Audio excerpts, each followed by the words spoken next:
ॐ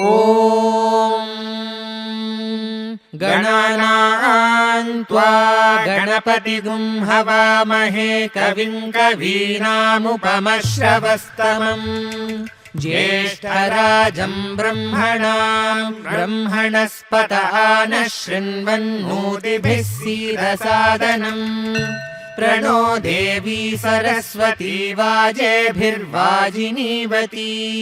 धीनामवित्रयवतु गणेशाय नमः सरस्वत्यै नमः श्रीगुरुभ्यो नमः हरिः ओम्।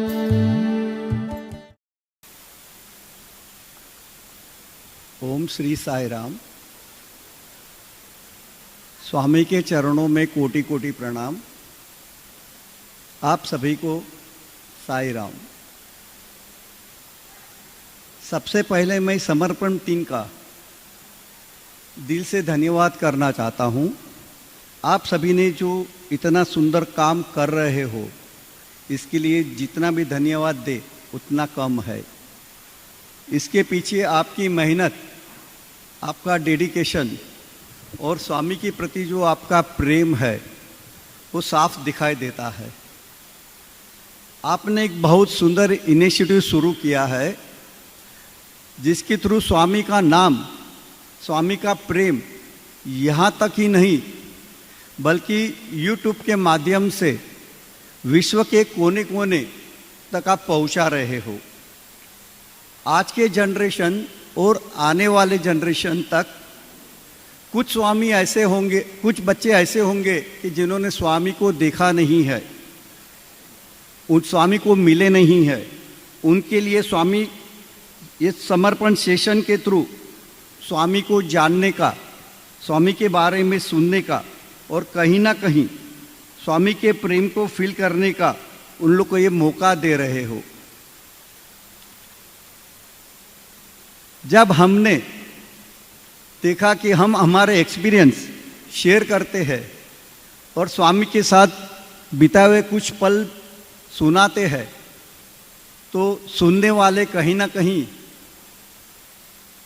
इस माध्यम के थ्रू स्वामी के करीब जाते हैं। और सबसे अच्छी बात यह है कि ये सिर्फ एक्सपीरियंस रिकॉर्ड करने के लिए आपने नहीं बनाए, लेकिन ये लोगों के जीवन को टच करता है। ऐसे कई लोग जिन्होंने अपने मुश्किल समय में घर में बैठकर ये सेशन को सुने हैं और उन्हें पीस, स्ट्रेंथ, होप और हीलिंग महसूस हुई है और उनका विश्वास स्वामी पर बढ़ा है। तो मैं समर्पण टीम आपके सिर्फ एक्सपीरियंस शेयर करने का आपने एक प्लेटफॉर्म नहीं दिया है, बल्कि स्वामी के प्रेम को आगे पहुंचाने का एक माध्यम दिया है। और आज हम जो एक्सपीरियंस शेयर कर रहे हैं, हो सकता है कि आने वाली जनरेशन में किसी ने ऐसी व्यक्ति ने जो स्वामी को देखा नहीं है, तो आज हमारा ये अनुभव जो है उनको जीवन में आगे बढ़ने का अवसर देगा। आप सभी को इस सेल्फलेस सर्विस के लिए हम बहुत आभारी हैं। स्वामी आप सबको हमेशा ब्लेस करे और ऐसे समर्पण सेशन के थ्रू उनका प्रेम इसी तरह दुनिया के कोने में पहुंचा है और आने वाले जनरेशन तक पहुंचता रहे। इसके लिए पूरी समर्पण टीम का मैं दिल से धन्यवाद करना चाहता हूं।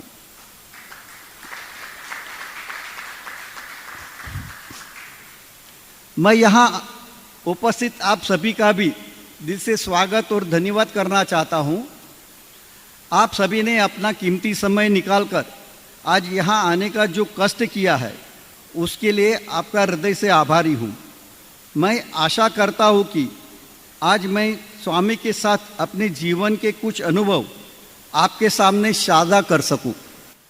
यदि इन अनुभवों से किसी एक व्यक्ति के जीवन में श्रद्धा, विश्वास और स्वामी के प्रति थोड़ा भी प्रेम बढ़े, तो मैं समझूंगा कि यहाँ आना मेरा सार्थक हुआ।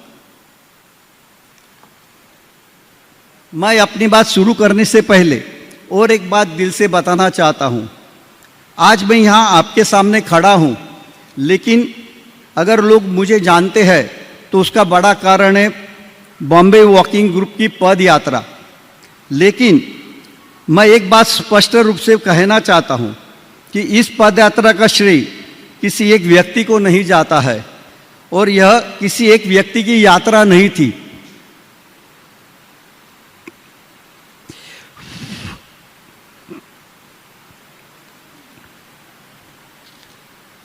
यह सब हम सबकी सामूहिक साधना थी।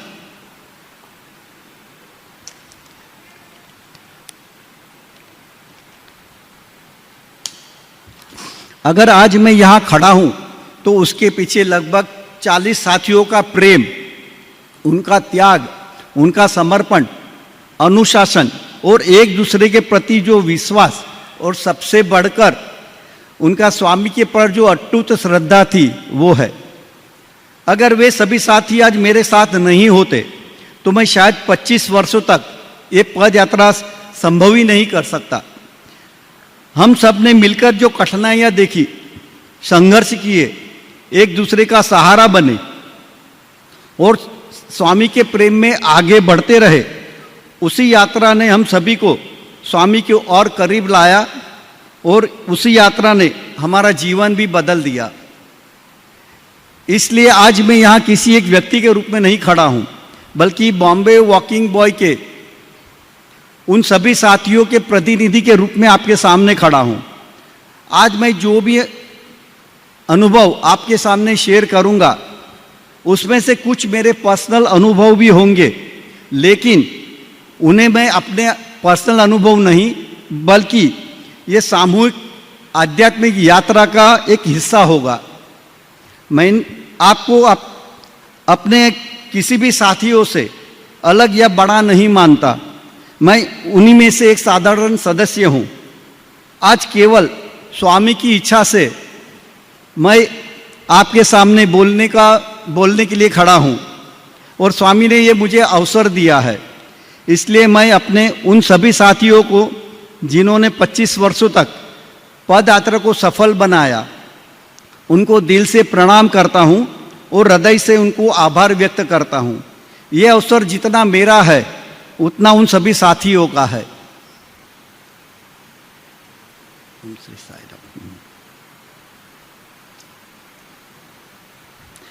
मुझे 25 साल की यात्रा सुनाने में केवल 90 मिनट दिए गए हैं। अभी स्ट्राइक रेट देखो आप कैसा है। 40 member 90 minute, 1160 kilometre 90 minute, more than 80 interview 90 minute. और ये जो यात्रा है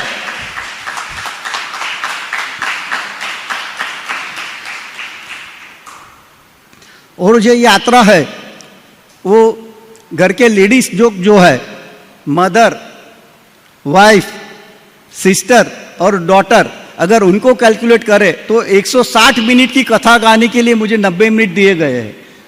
अगर मुझे ये 25 साल की यात्रा कहने के लिए और आपको सुनाने और समझने के लिए 3 घंटे भी दिए जाते तो कम होते थे।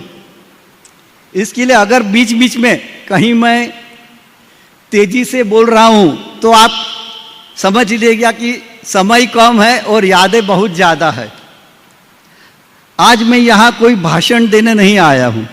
मैं तो केवल हमारे जीवन की कुछ सच्ची घटनाएं और कुछ अनुभव, स्वामी की अनंत कृपा के कुछ प्रसंग आपके सामने बांटने आया हूँ।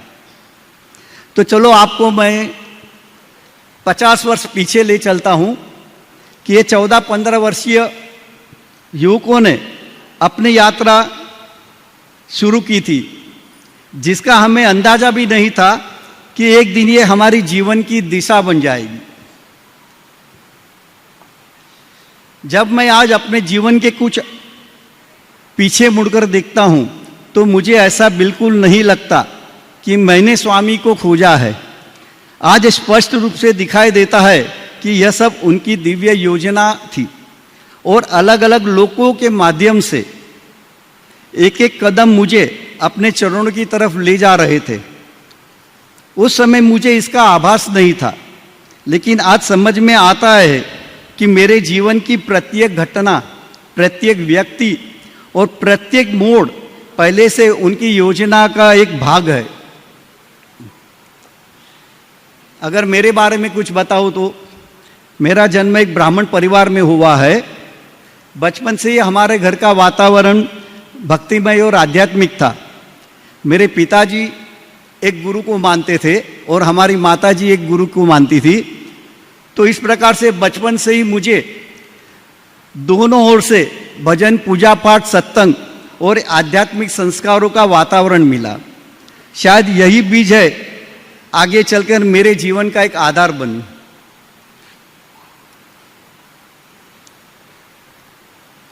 मैं आपको 1974 में ले चलता हूं।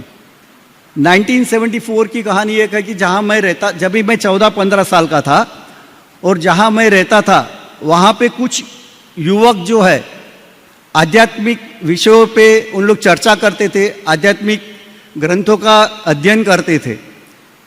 उसका नाम है जनेश पंडित, हर्षद भाई, मुकुंद मोदी, गौतम पंडित और मेरे से बड़ा भाई अश्विन। इन लोग का एक ग्रुप था। उन लोग डेली का उन लोग का ये शेड्यूल था। तो मैंने भी उनको ज्वाइन किया और ज्वाइन करने के बाद में सत्संग का आनंद लेने लगा। तो जब भी मुझे अनुभव हुआ कि ये सत्संग एक टास्क या टफ नहीं है, ये जीवन का एक आनंद से एंजॉय करने का ये जो माध्यम है। कुछ समय के बाद में हमें ये जो हम लोग सत्संग करते थे उसमें से कुछ नए व्यक्ति लोग भी जुड़ गए। तो उसके लिए अगर मैं कहूँ तो कभी कभी भगवान खुद हमारे पास नहीं आते हैं, किसी ना किसी इंसान को हमारे पास भेज देते हैं और सही संगत और सिर्फ दोस्ती नहीं, सही दिशा भी देते हैं। हमारे मामले में भी यही हुआ। सही दोस्ती, सही संगत, उसने हमें भगवान को मिला दिया। ये जो ग्रुप था, उस ग्रुप को पता चला कि हमारे घर के बगल में सत्य साई बाबा के भजन होते हैं और हफ्ते में 2 बार होते हैं। तो उनका नाम पता चला, बांदेकर मामा करके है। तो हमने सोचा कि वहाँ जाके हम उसको अटेंड करते हैं। हमने वहाँ जाके भजन अटेंड करना शुरू किया। उसी जगह पर हमें हमारी उम्र का ही एक लड़का मिला जिसका नाम प्रभाकर कोटियन। इतना सुंदर भजन गाता था वो कि जो दिल को छू जाता था। तो हमने उससे थोड़ी गहरी दोस्ती की और उसके बाद में हमारे सत्संग का जो जगह था वहाँ पे उसको हम ले आना हमने शुरू किया। तो उसके बाद में ये हुआ कि उसने हमें भजन सिखाना शुरू कर दिया और उसके माध्यम से ये हुआ कि हमारा भजन जो है वो ज़्यादा बढ़ गया और अलग अलग जगह पे जहाँ पर भजन होते थे वहाँ पर उसने ले जाना शुरू किया। और 1968 से अंधेरी स्टेशन से धर्म क्षेत्र का जो नगर संकीर्तन होता है उसने हमें ले जाना शुरू किया। इसकी वजह से ये हुआ कि हमारा सत्संग का समय और हमारा भजन का समय जो है हम दिन में ज़्यादा समय दे पाए और उसके माध्यम से हमें साई परिवार को बहुत लोगों को मिलने का अवसर मिला और भजन भी ज़्यादा अटेंड करने का अवसर मिला। तो मैं उसके लिए कहूँगा कि स्वामी की पहली कृपा यह नहीं है कि वह आपको कुछ देते हैं। पहली कृपा यह होती है कि आपकी पसंद ही बदली कर देते हैं। तो ऐसा हुआ कि ये जो सब सत्संग और करने से एक ऐसे ही निर्णय लिया हम लोगों ने कि ये आध्यात्मिक भजन सत्संग वो सब जो हम कर लेते हैं, लेकिन इसका अनुभव हम कैसे कर सकते हैं। तो उसको अनुभव करने के लिए हमें कुछ तो भी ऐसा जीवन जीना चाहिए। संत महात्मा लोग का जो जीवन, साधु का जीवन और सात्विक जीवन जो है, अगर हम जीते हैं तो ही इसका अनुभव कर सकते हैं और परमात्मा का अनुभव इसमें हमें मिल सकता है। तो उसी समय हमने निर्णय लिया कि हम प्रशांति शिरडी चल के जाएंगे। तो उस समय का ये निर्णय जो है उतना टफ था, ऐसा कि जो घर वालों से मनाना और सब बहुत डिफिकल्ट था। और उसी दरमियान मुझे अकेले प्रशांति जाने का मौका मिला। 7 दिन के लिए मैं प्रशांति गया था और प्रशांति में जो स्वामी के दिव्य दर्शन किए, वहाँ के भजन अटेंड किए, और वहाँ का जो आध्यात्मिक वातावरण आश्रम का था, उसकी वजह से मन में जो है थोड़ा सा चेंजेस आने लगा। और जब भी मैं बॉम्बे वापस आया तो मुझे लगा कि मैं ज़्यादा से ज़्यादा समय, मुझे सबसे ज़्यादा शौक था फिल्म देखने का और क्रिकेट खेलने का। तो ये इसकी वजह से मुझे ये भजन और सत्संग में जो है मैं समय नहीं दे पाता हूँ। तो मैंने फिर निर्णय लिया कि ये दोनों चीज़ का जीवन में त्याग कर देता हूँ कि आज के बाद मैं फिल्म कभी नहीं देखूँगा, थिएटर में नहीं जाऊँगा और क्रिकेट बैट को कभी हाथ नहीं लगाऊँगा। तो उससे ये हो गई कि हमारी पसंद जो थी, मेरी पसंद जो थी क्रिकेट और फिल्म थी, तो स्वामी ने वो बदल के सिर्फ कैमरा का डायरेक्शन बदला और आध्यात्मिक की तरफ ले जाना शुरू किया स्वामी ने। और इसी समय ग्रुप लोगों ने निर्णय लिया था कि हमको शिरडी पैदल जाना है। तो हमने वो दिन फिक्स किया 17 अगस्त 1979, ये दिन हमारा निश्चित हुआ। और हम लोग ने सोचा कि कुछ दिन के लिए हम लोग घर से बाहर, ये सुख सुविधा और इस प्रकार का जो ऐश आराम का जीवन है उससे बाहर निकलते हैं तो हमें पता चलेगा। तो हम लोग 13 मेंबर, फर्स्ट ईयर हम लोग 13 मेंबर थे। हम लोग ने 13 मेंबर ने ये शिरडी की पद यात्रा जो है हमारी शुरू की। और उस पद यात्रा में जो हमने सोचा था, जो सत्संग में हमने सुना था, उससे इतने अनुभव हुए कि इतने स्ट्राइक रेट में बताना मुश्किल है। तो सीधा मैं आपको शिरडी ले चलता हूँ कि 7 दिन के बाद में हम लोग शिरडी पहुँच गए। और वहाँ जाके हमें जो बाबा के दर्शन करके आनंद मिला, अनुभव मिला, और जो हम जो रास्ते हमने सोच के आए थे कि ये अनुभव रास्ते में हमें हो, वो सब मिला। तो इतना आनंद मिला हमको कि हमने जब ही डिसाइड कर लिया कि अभी ये यात्रा जो है हमारी एवरी ईयर चलती रहेगी।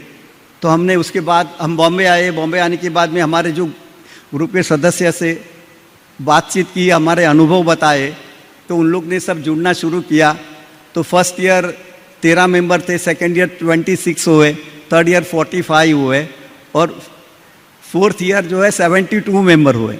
इतने लोगों ने, हम सब ने मिलके ये जो यात्रा है कि, और जो आनंद है वो हम लोग ने अनुभव किया।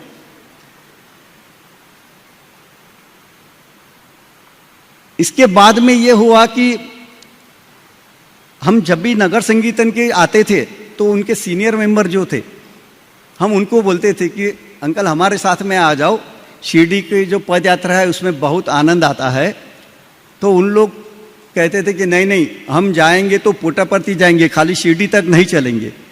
और जब भी हम सोचते थे कि हम लोग इतना युवा लोग, और ये 260 किलोमीटर में जो इतना खराब हाल होता है, और ये जो बुजुर्ग लोग बोल रहे हैं, जो 50 के ऊपर वाले हैं, उन लोग बोल रहे हैं कि हम पर्ती तक जाएंगे, तो हम बोलते थे ये जन्म में तो उनका संभव नहीं है, इससे अच्छा उनको छोड़ दो, हम हमारी यात्रा कंटिन्यू करो। लेकिन स्वामी का संकल्प और स्वामी का चमत्कार देखेंगे तो हम लोग शिरडी से बॉम्बे पहुँचे, और बॉम्बे पहुँचने के बाद में 2 महीने के बाद में सडनली 1 दिसंबर 1982 उस दिन रात को 9 बजे वो 4 जन जो नगर संकीर्तन में जो ग्रुप थे हमारे, उसमें उन लोग 4 मेंबर हमारे घर पे आए और हमें सीधा बताया कि कल सुबह हम पुट्टपर्ती पैदल जा रहे हैं। जैसा हम लोग ने सुना तो इतना शॉक हुआ हम लोग को।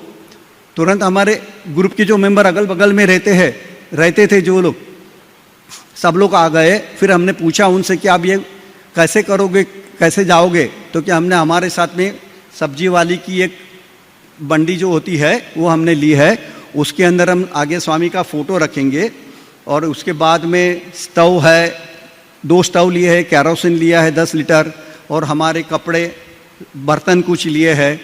और इस प्रकार से हमने सामान लेके गाड़ी में रखेंगे हम, और हम पुश करते करते जाएंगे। जब हमने बताया शेड्यूल कैसा है और कितने दिन में पहुंचोगे, तो बोलता है वो हमें पता नहीं, लेकिन हम लोग कल सुबह जा रहे हैं। 5 बजे हम लोग नगर संकीर्तन जहाँ से शुरू होता है वहाँ से हम निकलेंगे। इन लोग उसके बाद में चले गए, और तुरंत हमारे ग्रुप की एक मीटिंग अर्जेंट हुई, और उस मीटिंग में हमारा ग्रुप लीडर जो जनेश पंडित था वो बताया उसने कि आप लोग सोच रहे हो, समझ रहे हो कि ये क्या करने जा रहे हैं। 260 किलोमीटर की यात्रा में हमारा ये हाल होता है तो इन लोग का क्या हाल होगा पता नहीं। और 3 जन 51, 52, 58, 59 है और एक है खाली 26-27 साल का लड़का। वो तो बहुत सीधा और कड़क बात करता था। वो बोलता है कि ये 3 में से एक बुढ़े को कुछ हो गया तो चौथा खंदा देने के लिए नहीं है। तो बोलता है कि उनको पता नहीं है कि ये कितना कष्टदायक ये यात्रा है। हमारे ग्रुप में से कोई भी लोग ज्वाइन हो और उसमें जाओ। 3 घंटा हमारी मीटिंग चली। 3 घंटे मीटिंग के बाद में हमने निर्णय ये लिया कि हमारे ग्रुप के 4 सदस्य जो है हम उनके साथ ज्वाइन हो जाएंगे। और उसके बाद में नेक्स्ट डे मॉर्निंग हम लोग 4 जन अपनी बैग लेके उनके साथ वहाँ पहुँच गए। जब भी उनको पता चला कि हम लोग 4 जन आ रहे हैं तो उनको भी बहुत खुशी हुई। और उसके बाद में वहाँ से हमने हमारी यात्रा शुरू की। वहाँ शुरू करने के बाद में जो हमारी परीक्षा शुरू हुई वो 90 मिनट परमिट नहीं देती है मुझे, सीधा प्रशांति ले चलता हूँ आपको कि 31 डेज में हम लोग प्रशांति पहुँचे। 1 जनवरी 1983 को दोपहर को 2 बजे हम लोग प्रशांति पहुँचे। और उस समय हमने देखा कि पूरा वातावरण एकदम क्वाइट था और सब लोग दर्शन के लिए बैठ गए थे और बस कुछ क्षणों में स्वामी आने वाले थे। तो सेवा दल ने आके हमसे पूछा आपको दर्शन करना है? हमने बोला हाँ दर्शन करना है। आप लोग कहाँ से आए हो? हम लोग बोला बॉम्बे से आए हैं। पैदल आए हैं? तो बोला हाँ हम लोग पैदल आए हैं। तो तुरंत उन्होंने 2 मिनट में हमें एक ऐसी जगह सिलेक्ट कर दी कि आप लोग यहाँ बैठो कि शायद आज ही आपके स्वामी से बात हो जाए। तो स्वामी लेडीज राउंड मार के जेंट्स राउंड में जब ये आते हैं और उसके बाद में वो स्लोप से वरंडा में जो चढ़ते हैं तो स्लोप के बगल में हमको बिठा दिया। हम लोग बोला ठीक है। और कुछ क्षण में ही 2-3 मिनट में ही सिग्नल मिल गया कि स्वामी आ रहे हैं। तो हमें था कि स्वामी राउंड मार के पूरा आएंगे, जब तक 4-5 मिनट तो भी लग जाएगा करके। लेकिन उस दिन का अनुभव आपको क्या कहूँ, ऐसा लगा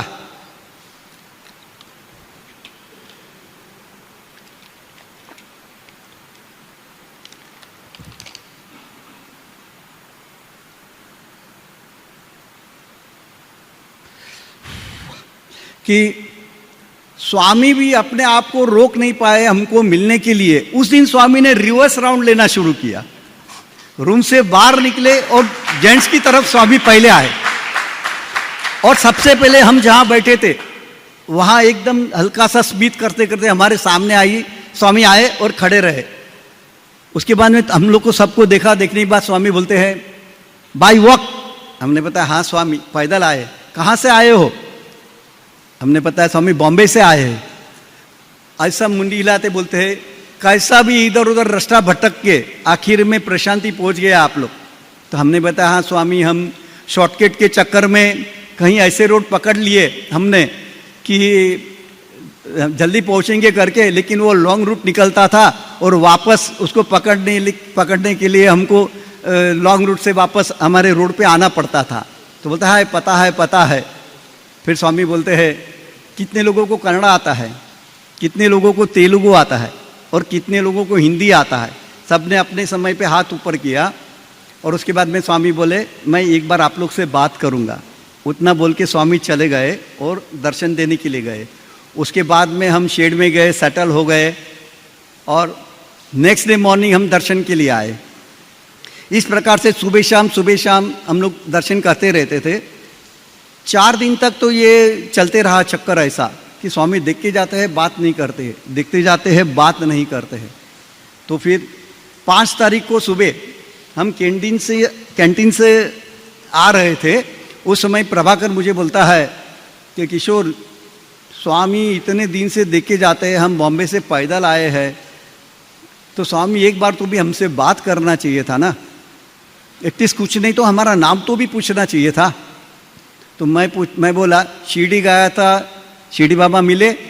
नहीं मिले। मैं बोला पंढरपुर गया, विठल मिले? नहीं मिले।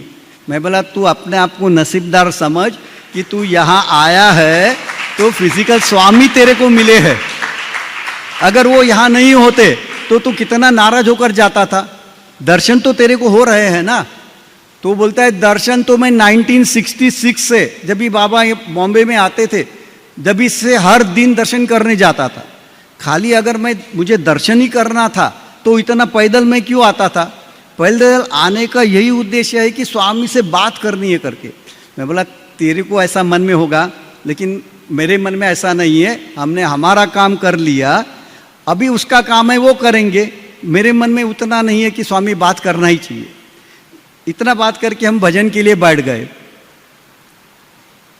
शाम के टाइम पे जब भी स्वामी दर्शन के लिए आए तो जैसा हमारे मन की बात स्वामी सुन लेते हैं, वो उनको पता चला होगा। लेडीज राउंड पूरा करके जैसे जेंट्स साइड में आते थे स्वामी, वो बीच में कुटुंबराव खड़े रहते थे। तो स्वामी ने कुटुंबराव को बुलाया और बोला कि बॉम्बे से जो आए हैं उनको वरंडा में भेजो। तो उन्होंने हमें ढूंढकर बताया कि आप लोग जल्दी जाओ वरंडा में, स्वामी आपसे बात करना चाहते हैं। तो हम लोग वरंडा में गए और स्वामी अपना राउंड करके पूरा करके आए और फिर स्वामी रूम में गए, लेटर रखा। लेटर रखने के बाद में स्वामी बाहर आए और बाहर आके हमको इशारा किया स्वामी ने कि आप लोग अंदर जाओ। फिर हम लोग अंदर गए और हम लोग अंदर जाके बैठ गए।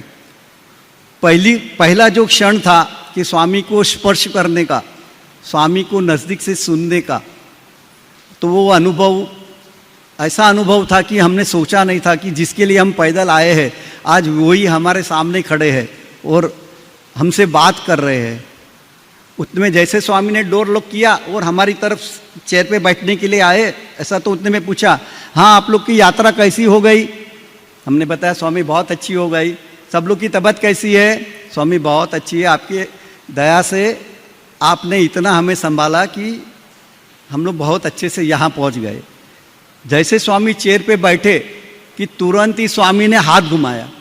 हाथ घुमा के स्वामी ने सिल्वर चेन, एक साथ में 8 सिल्वर चेन और उसके अंदर ओम का पेनेंट है, वो स्वामी ने एकदम मटेरियलाइज किया।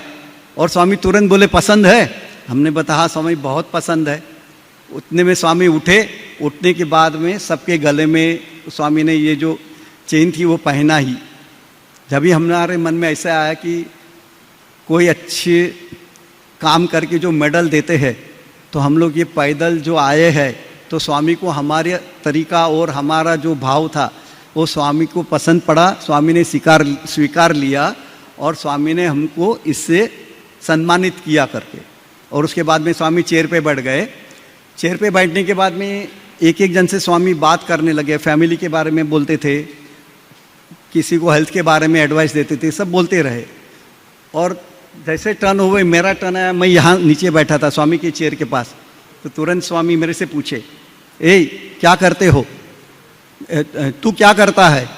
तो मैं बोला स्वामी मैं कॉलेज जाता हूँ। तुरंत एकदम बड़ी आँख कर दी स्वामी ने और बोलते झूठ बोलता है स्वामी से। तो मेरे मन में तो ऐसा तूफान शुरू हो गया कि अरे इतना जोर से कौन बात करता है? कोई सन्यासी को गुस्सा आता है क्या? इनको क्यों इतना गुस्सा आता है? तो मैं अभी जस्ट सोच ही रहा था और तूफान चल रहा था। उतने में बोलते हैं,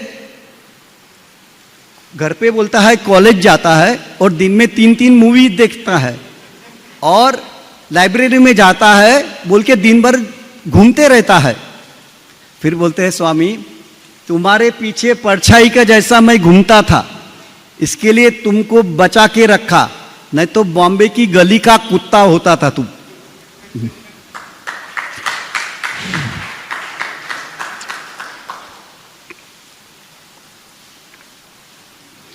और उसके बाद में स्वामी बोलते हैं तुम्हारी कॉलेज की 3 फ्रेंड कैसी है? मैं बोला हाँ स्वामी बहुत अच्छी है। ये सब पूछने के बाद में जो मन में मंथन शुरू हो गया कि पहली मुलाकात में इतना सारा मेरे बारे में जानना और हमारे मन की बात जानना, ये तो कोई साधारण व्यक्ति नहीं कर सकता है। और उसके बाद में सब स्वामी से बात करने लगे और टर्न बाय टर्न स्वामी अंदर के रूम में लेके गए और वहाँ पे जिनको मार्गदर्शन वो देना था स्वामी ने मार्गदर्शन दिया और बाहर भेजते थे एक एक जन को। जब भी मेरा टर्न आया तो जब भी मेरे को बोलते हैं आज के बाद तेरी जितनी डिज़ायर है ना उसको मैं कम करते जाऊंगा और तुमको एकदम प्योर बनाऊंगा। तो बोला ठीक है, पाद नमस्कार ले लो। फिर तुरंत पाद नमस्कार लिया मैंने, और उसके जैसे मैं घुटन में ही था, जब भी स्वामी बोलते हैं तेरे से मैं अकेले में बात करूँगा, उतना बोले स्वामी, और बाहर भेज दिए, और विभूति देके स्वामी ने ये हमें भेज दिया। ये फर्स्ट इंटरव्यू हुआ, ये 5 तारीख को था। 6 तारीख को सुबह ऐसा हुआ कि स्वामी दर्शन के लिए आए, और तुरंत ही जेंट्स में हमारी साइड आके मुझे देखा, स्वामी बोलते हे उठो अंदर जाओ। तो समझा नहीं, लेकिन तुरंत बताया कि तेरे को अकेले को बुलाया, तू वरंडा में जा करके। तुरंत गया मैं, वो जाके वंडा में स्वामी ने किसी फॉरेन ग्रुप का ग्रुप लीडर बैठा था, तो स्वामी ने उसको बुलाया और बोला तुम्हारे ग्रुप को भी लेके आओ। फिर स्वामी ने उसको भी बुला के अंदर लिया, और सब लोग को हम अंदर जैसे बैठे तो वो ग्रुप वाले आगे बैठे थे, मैं दीवार की तरफ पीछे बैठा था। उनके साथ 15 मिनट बात करने के बाद में स्वामी मेरी तरफ देखते हैं और बोलते हैं हे क्या चाहिए तेरे को। मैं बोला कुछ नहीं स्वामी, आपका आशीर्वाद चाहिए। तो स्वामी बोलते हैं उठो इधर आओ। अब उनके चरण में बिठाए, और तुरंत स्वामी ने हाथ घुमाया, और हाथ घुमाने के बाद में स्वामी ने सिल्वर की एक रिंग मटेरियल्स की, और उसके ऊपर ओम था और स्वामी का फेस का सिंबल था जो उसमें। तो स्वामी ने मटेरियल्स किया और दिखाया और सबको दिया, फॉरेन ग्रुप वाले सबको दिया। और फिर मुझे मेरे वापस लेके मेरे पास आके बोलते पसंद है तुमको। बोला हाँ स्वामी बहुत अच्छी है करके। बोलते हाथ लाओ। मैंने ऐसे हाथ रखा, उस स्वामी ने वो हाथ में रिंग पहना दी। जैसे रिंग पहनाई स्वामी ने, तो स्वामी बोलते साइज परफेक्ट है। बोला हाँ स्वामी एकदम परफेक्ट है size. Swami is always perfect, तुम्हारे जैसा नहीं है। तुम कुछ समय विश्वास करता है, कुछ समय शंका करता है, तुम्हारा माइंड में ऊपर नीचे होता है, मेरा एकदम परफेक्ट होता है। उसके बाद में स्वामी सब लोग को विभूति दिए और बाहर भेज दिए। बाहर आने के बाद में कुछ लोगों को गैरेज के पास ब्लैंकेट डिस्ट्रीब्यूशन के लिए बिठाए थे, विलेजर्स को। तो स्वामी वहाँ आए और उन लोग को सबको ब्लैंकेट डिस्ट्रीब्यूट किया स्वामी ने। और उनको देने के बाद में डिवोटी जहाँ बैठते हैं उस तरफ टर्न होके आए, और जहाँ हम बैठे थे उस तरफ स्वामी आए, और उधर से पूछते हे इधर आओ। बोलते है पैदल आते हो जब भी ठंड लगती है। बोला हाँ स्वामी बहुत ठंड होती है ऐसा। तो आओ तुम्हारे ग्रुप वाले को बुलाओ, आप लोग को भी ब्लैंकेट देता हूँ। इस सब लोग को बुलाया स्वामी ने, ब्लैंकेट दिए और पाद नमस्कार दिए और चले गए। इस समय ऐसा हुआ था कि कुछ बॉम्बे जाने वाले जो सदस्य थे उन लोग चले गए थे, और हम 3 सदस्य रह गए थे। एक प्रभाकर कोटियन, प्रभाकर कोटलो और मैं। हम लोग सोचे कुछ समय तक और रहेंगे और स्वामी फिर परमिशन देंगे जब भी चले जाएंगे। तो हम कुछ दिन रहे, तो 8-9 दिन के बाद में स्वामी ने हम तीनों को अंदर इंटरव्यू के लिए बुलाया। और अंदर जैसे हम लोग गए तो उसके साथ में दूसरा भी एक ग्रुप था हमारे साथ में, और उनके साथ कुछ समय तक स्वामी ने बात की। और फिर हमारी तरफ टर्न हुए, ऐसा जैसे हम लोग बैठे थे तो यहाँ मेरी तरफ देखे स्वामी, तुरंत स्वामी ने हाथ घुमाया और स्पट्टी की जपमाला जो है वो स्वामी ने मटेरियल्स की और दिखा के बोलते हैं पसंद है। हाँ स्वामी बहुत अच्छी है ऐसा करके। तो तुरंत स्वामी ने लिया और गले में डाल दिया। इतना करने के बाद में सब लोग से बात की। बात करने के बाद में टर्न बाय टर्न अंदर के रूम में लेके गए। जब ये मेरा टर्न आया तो स्वामी मेरे को बोलते हैं ये माला पसंद है, कैसी है? बोला स्वामी बहुत अच्छी है। इसे जप कैसे करोगे बताता हूँ मैं। स्वामी ने फिर जप कैसे करने का बताया और बोले कि आज एक मंत्र देता हूँ, वो जप तू करना, सुबह 3 और शाम को 3 माला, रात को 3 माला करना। तो बोला ठीक है स्वामी, मैं हमेशा तेरे साथ में रहूँगा। उतना करके स्वामी बोले। और बाद में बोलते हैं तुम्हारे जो फ्रेंड ग्रुप मेंबर है उनको अंदर बुलाओ। तो हम लोग, मैं दोनों को बुलाया अंदर, हम तीनों बैठ गए। तो उसके बाद में स्वामी बोलते हैं कि देखो बहुत दिन हो गए आप लोग को और कितनी छुट्टी हो गई आपकी, तो अभी आप लोग बॉम्बे जाओ। तो बोला ठीक है स्वामी, कभी जाने का करके। तो बोलते आज शाम को चले जाओ और तुम लोग जाओ, जल्दी मैं तुमको बॉम्बे में मिलने के लिए आता हूँ। ये 15-16 जनवरी का समय था और 26 जनवरी को स्वामी बॉम्बे में आते हैं। तो स्वामी बोलते हैं कि जल्दी मैं बॉम्बे आपको मिलने के लिए आता हूँ करके। बोला ठीक है। उसके बाद में स्वामी ने विंडो पे एक एनवलप था, स्वामी ने एनवलप निकाला और हम तीनों को 300 रुपये दिए और स्वामी बोले कि जाने के लिए टिकट का पैसा मैं देता हूँ आप लोगों को। और हम लोग को परमिशन दी, पाद नमस्कार दिए, विभूति दी और स्वामी ने भेज दिया हम लोग को। ये यात्रा जो हमने की थी अकेले शुरू की थी, लेकिन जब हम रिटर्न वहाँ से निकल रहे थे तो तभी मन में एक ही भाव था कि अभी तो हम अकेले नहीं है, अभी स्वामी को साथ लेके जा रहे हैं, स्वामी का विश्वास, स्वामी का आशीर्वाद हमारे साथ में है। वो तो इतना पॉजिटिव एनर्जी के साथ हम लोग बॉम्बे आए। बॉम्बे आने के बाद में हमारे ग्रुप के जो सदस्य है सब लोगों को हमने पूरा जो अनुभव है हम लोग ने बताया और उन लोग ने डिसाइड किया कि नहीं नहीं अभी तो हम भी शुरू करेंगे।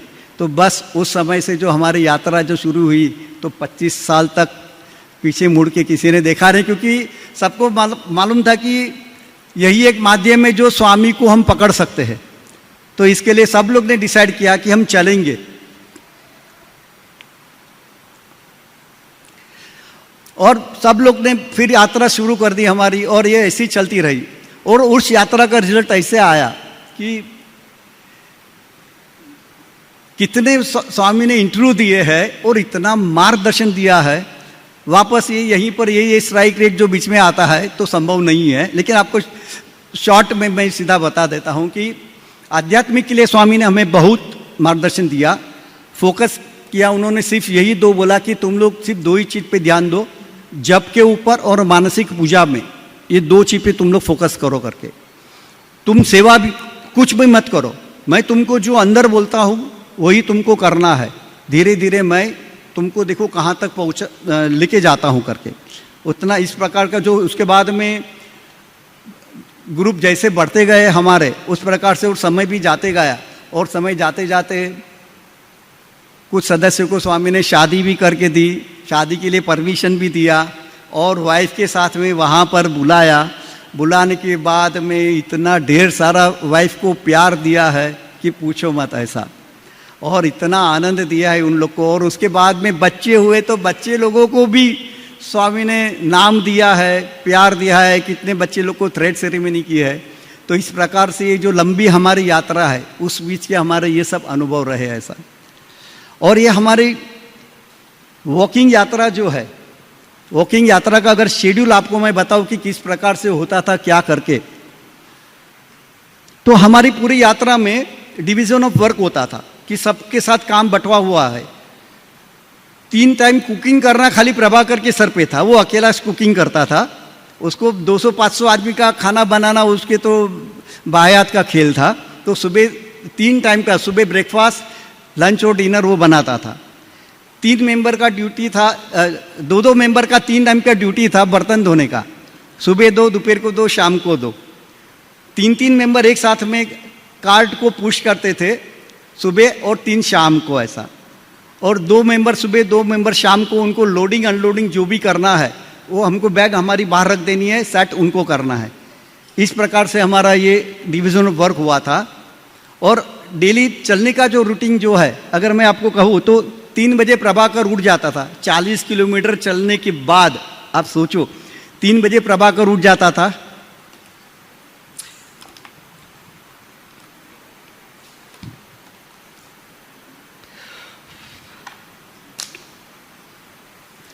तीन बजे उठकर हम सबके लिए वो 1 घंटे में ब्रेकफास्ट बना लेता था। 4 बजे हम लोग को उठाता था वो, और 4 बजे हम लोग 4 से 5 के बीच में हमको हमारा डेली रूटीन करके हमको 5 बजे रेडी ब्रेकफास्ट के लिए बैठ जाना है। और 10 मिनट में हमको ब्रेकफास्ट करके हमारा बैग पैक करके हमको बाहर रख देना है। और उसके बाद में बर्तन वाले की जो ड्यूटी होती थी वो 10 मिनट में फिनिश कर देते थे। और 10 मिनट में लोडिंग अनलोडिंग वाले जो लोग हैं वो गाड़ी पैक कर देते थे। 5:30 बजे बराबर हम सुबह ओमकार शुरू करते थे तो हमारी यात्रा नगर भजन से शुरू हो जाती थी। ये चलने के बाद में 8:15 साढ़े 8 के बीच में एक 15 मिनट का ब्रेक होता था। उस समय जो फर्स्ट आदमी है वो ऐसे रुक जाना है कि पीछे वाले सब एक साथ में हो जाए। और नींबू शरबत का 15 मिनट का ब्रेक होता था। और उसके बाद में 15 मिनट वापस हमारी यात्रा शुरू कर देते थे। और उसके बाद में लंच तक हमको 13 किलोमीटर कवर करना होता था, जो 12 बजे तक, 12 बजे वहाँ पहुँच जाते थे। और वापस सबकी जो जो ड्यूटी है उस प्रकार से सब लोग अपनी ड्यूटी के हिसाब से काम कर लेते थे। जैसे किचन सेट हो जाता था तुरंत प्रभाकर को बोल देते थे किचन रेडी है, कुकिंग शुरू करो। वो कुकिंग करता था और बाकी के सब सदस्य जो है वो नहाने का, कपड़ा धोने का और कपड़ा सुखाने का 2 घंटा उनको मिलता था। उस 2 घंटे में ये सब करके आपको 2 बजे वापस आ जाना है। 2 बजे खाना रेडी रहता था, 15 मिनट में खाना खा के आपका सामान बैग पैक करके आपको बाहर रख देना है। और बाकी के सदस्य बर्तन का जो टीटी था वो कर लेता था और लोडिंग अनलोडिंग वाले करते थे। बराबर शार्प 3 बजे वापस ओमकार करके नगर भजन करके हम वहाँ से यात्रा हमारी शुरू कर देते थे। ये सुबह 25 किलोमीटर कवर करना होता था और दोपहर के बाद में 15 किलोमीटर का एक टारगेट होता था कि जो भी गांव मिलेगा 15 किलोमीटर के दायरे में, तो उसमें हमको हॉल्ट करना है। तो ऐसा करके 40 किलोमीटर का 6 बजे तक होता। 6 बजे गायत्री मंत्र सब साथ में करते थे और उसके बाद में नेक्स्ट विलेज जो आया हम वहाँ पे रुक जाते थे। तो इस प्रकार से हमारा जो ये 25 साल का जो ये रूटीन रहा। और उसके बाद में 6 बजे घर पे पहुँचने के बाद में वापस ड्यूटी शुरू। सब लोग अपनी अपनी ड्यूटी करके प्रभाकर को किचन रेडी करके देना है और 2 घंटे में वो खाना बना के हम लोग को रेडी करता था। 8 बजे हमको खाने को बैठना है और 8 से 9 में खाना खा के बर्तन सब धो के क्लियर करके 9 बजे हमको सो जाना है बस। और वापस सुबह 3 बजे ये उठना है। ये तो हमारा हर साल का वॉकिंग का जो हमारा रूटीन था ऐसा। अगर पद यात्रा में कि हमारे अनुभव की मैं बात करूं, पद यात्रा में कुछ पहले दिन उत्साह बहुत होता था, जोश होता था, स्वामी का नाम होता था। अगर कोई पूछते कुठे चालले काका, तो बोलते थे बॉम्बे, शिरडी, पंढरपुर, बेंगलोर, जोश से बोलते थे। लेकिन 15-16 किलोमीटर के बाद में कुठे चालले, बॉम्बे, बेंगलोर ये ऐसा बॉडी का हाल होता था। उसके बाद में भजन बहुत होते थे उस समय और सारे लोग का इतना साथ था, तो पहले दिन का उत्साह जो है वो बहुत होता था। 2-3 दिन तक ये हमारा ये जोश और ये सब है वो जो चलते रहता था। दूसरे तीसरे दिन पैर दर्द करना शुरू करता है, तो जब भी ऐसा बोलते थे कि अरे थोड़ा दिन आदत पड़ जाएगी, उसके बाद में इजी हो जाएगा, कुछ नहीं, चलते रहे। 5वें दिन शरीर, 5वें-6ठे दिन को शरीर बाहर से बोलना शुरू कर देता था। पैरों में छाले, तलवों में जलन, घुटन दर्द, कमर दर्द, कंधों में दर्द।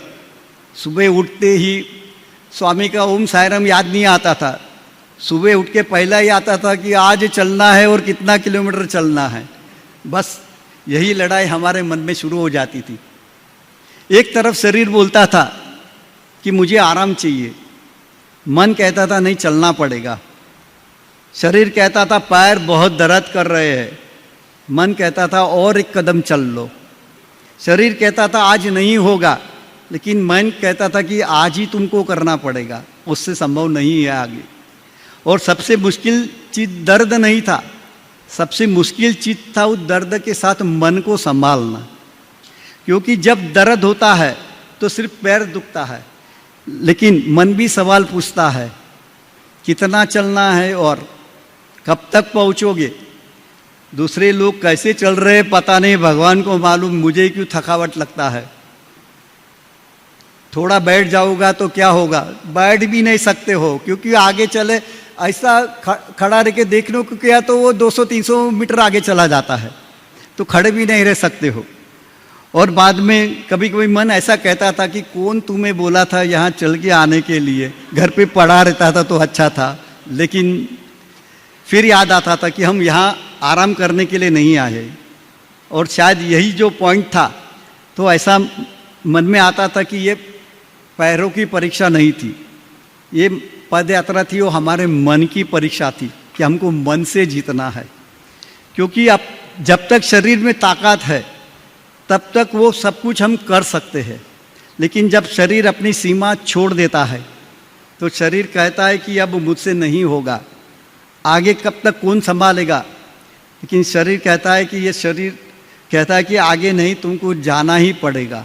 जब भी मन कहता है ऐसा कि चलो, मन से हम लोग एक साथ लेके आगे चलना शुरू करते हैं। लेकिन मन को भी तो क्या होता है, मन को भी एक गोल चाहिए, एक कुछ चाहिए कि जो मन हमें आश्वासन दे और हम चल पाए। तो उसके लिए हमारे सत्संग में जो भी संत लोगों जो भी बताई वो बात हमको याद आती थी कि उन लोग बोलते थे कि उस समय सिर्फ सत्संग की बातें या अच्छी नहीं लगती है, आज वही बातें हमारे लिए प्रैक्टिकल टूल बन गई थी, वही बातें हमें अगले कदम तक ले जा रही थी। और अगर दर्द की बात कहूँ तो थोड़ा सा संक्षिप्त में, आपको 25 साल की यात्रा में कितने अनुभव हुए हैं, तो थोड़ा सा मैं कहूँ उसके बारे में। तो अश्विन को और मुझे ऐसी परिस्थिति हो गई थी, उल्टी और जुलाब शुरू हो गए थे, अलग अलग गांव के पानी पी के ऐसे जुलाब शुरू हो गए कि ताकत नहीं थी। फिर भी स्वामी का नाम लेके कैसे भी करके उस दिन का 40 किलोमीटर कवर करना है। मेरी परिस्थिति ऐसी हो गई थी, मुझे एक दिन एडमिट करना पड़ा था, लेकिन एडमिट करने के बाद में 15 मिनट में ही ये यात्रा शुरू करनी पड़ती थी। पंकज की अगर बात करूं तो पंकज को इतना हाई फीवर था कि उठ ही नहीं पाता था। हम लोग बैग पैक करके सब रेडी हो गए हैं, लेकिन वो सोया ही है। तो जब भी पता चला उसको हाई फीवर है तो वहीं पे हमने हॉल्ट कर दिया। चंद्रेश की बात करें तो चंद्रेश को इतना स्टमक दर्द शुरू हो गया था, 20 किलोमीटर आगे और 20 किलोमीटर पीछे कोई गांव नहीं है, और हम जहाँ रहते थे वहाँ पे 8-10 घर है खाली, और उस समय पे उसको स्टमक पेन शुरू हो गया। और उस समय पे सिर्फ हमारे पास होम रेमेडीज में प्रभाकर ने कैरोसिन से स्टोव से कैरोसिन निकाल के दिया, उसमें विभूति डाला और उसके स्टमक के ऊपर मालिश किया, और 10 मिनट 15 मिनट में पूरा रात वो सो गया। तो ऐसा करके स्वामी ने हमको संभाला। यशवंत की बात करूँ, यहाँ बैठा है, यशवंत की बात करूँ तो यशवंत को स्कॉर्पियो ने काटा था, रात को 1:30 बजे का समय है, और सडनली वो उठा नींद से और तुरंत बोलता है मुझे कुछ काटा। तुरंत लाइट चालू किया, देखा हमने तो स्कॉर्पियो वहाँ जा रहा था। तो उस समय भी हमारी मानसिक परिस्थिति कैसी थी ऐसा। तो जब भी तुरंत हमने बताया डॉक्टर के पास जाना है, वो बोलता नहीं उतना मुझे पेन नहीं हो रहा है। तो क्या करे, तो तुरंत हल्दी ली, हल्दी के अंदर विभूति मिलाई और एक पेस्ट बनाया, और पेस्ट बना के उधर लगा दिया, और उसको बोला कि अगर कुछ भी होता है तो तुरंत बोलो, क्योंकि गांव 4 किलोमीटर आगे है, हम उससे पहले रुक गए थे। तो बोला नहीं ठीक है, अभी कुछ होगा तो मैं तुरंत उठाऊंगा। और जब भी 2 बजे का समय होगा करीबन, फिर प्रभाकर ने बताया कि आप 1 घंटा सो जाओ, 3 बजे मेरा उठने का समय हो जाएगा, तो फिर मैं देखूंगा करके।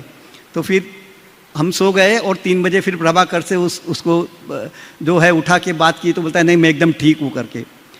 प्रदीप और लोकेश की अगर बात करूँ ऐसा, तो पैर में बबल्स आना शुरू हो गए थे, और ऐसा दर्द पस भर गया पैर में, और इतना खराब हाल हो गया था, ऐसा लगता था कि अभी 1 किलोमीटर भी चलना मुश्किल है, ये नहीं होगा हम लोग से ऐसा। फिर भी शरीर और मन की मारामारी में बस आखिर में मन जीत जाता था और उसको एक आगे ले जाता था। और जब भी मन हार जाता था तभी एक ही हमको समय में आता था कि सिर्फ प्रार्थना जो है वही भगवान ये हमको आगे लेके जाएगी करके।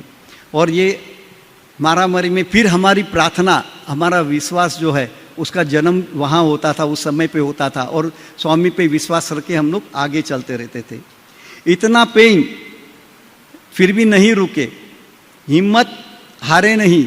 लेकिन क्यों नहीं हारे, तो उसके लिए मैं आपको बॉम्बे बॉयज़ के 10 प्रिंसिपल थे जो सत्संग कंटिन्यूस करते रहते थे, उसमें हमने एक सारांश रूप निकाले थे। तो उसके मैं आपको शॉर्ट में बता दूं। भगवान को ताज़ा फूल चढ़ाया जाता है, बासी नहीं। इसका मतलब है कि जनेश कहता था जुवानी में जो है ना वही कर सकते हैं, बुढ़ापे में कुछ नहीं कर सकते। बुढ़ापे में तुम लोग राम राम बोलेगे तो लाम लाम निकलेगा, भगवान और दूर चले जाएगा। इसके लिए जवानी में जो करना है वो कर लो। और बाद में वो बोलता था कि शरीर को कष्ट दिए बिना भगवान की अनुभूति नहीं होती है। ये हमारा वॉकिंग ग्रुप का जो मूल है सिद्धांत, ये यही था कि शरीर को कष्ट देंगे तो ही हमको भगवान की अनुभूति होगी। लेकिन उसके साथ में और भी वो बोलता था कि हमारा भजन, भोजन, प्रेम और धन ये गुप्त रहना चाहिए। तो ये हमें इस प्रकार से ये जो करना है, हमको अपनी वाह नहीं करनी है। रास्ते में कितने प्रेस रिपोर्टर वो सब आते थे, लेकिन हमको हमारी ये साधना है, हमको किसी से कुछ भी बात नहीं करनी है, बस अपना जो धन है वो बढ़ाते रहो। उसके बाद में जनेश बोलता था कि देखो ये मार्ग में जाते हो तो तुमको सब कुछ छोड़ना पड़ेगा। सब कुछ में क्या आता है, वो बोलता है कि प्रेम की गली अति शंकरी, तामे दाऊ ना समाई। जब मैं था तब हरि नहीं, अब हरि है तो मैं नहीं। इसका मतलब कि अपने हमारा ईगो जो जब तक शरीर में है तब तक भगवान हमारे नज़दीक नहीं आएंगे। जब भी हम ईगो छोड़ेंगे और जब भी हम एकदम प्योर हो जाएंगे तभी भगवान का अनुभव जो है हम कर सकते हैं और भगवान के नज़दीक जा सकते हैं। और एक बोलता था कि तुम 1 कदम चलो, मैं 10 कदम चलूँगा। तो ये भी जो है हमने शुरुआत में बहुत सारे नियम लिए, जैसे मैंने फिल्म और क्रिकेट का नियम लिया कि आज के बाद नहीं देखूँगा। और ऐसे बहुत सारे जो हमारे ग्रुप के सदस्य थे, बाहर का खाना छोड़ा, पानी छोड़ा, बाहर का मसाले छोड़े, कि एवरी सैटरडे वीक में एक बार मौन रखा उन लोग ने।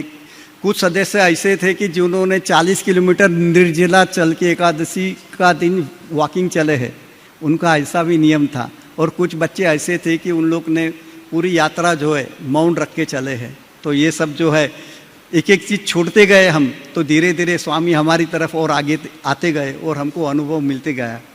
और फिर वो खास कहता था कि राजा के पास जाके बैंगन नहीं मांगना, राजा के पास जाके अगर मांगोगे तो राजा कैसे बनने का और राजा बनना वो पूछने का।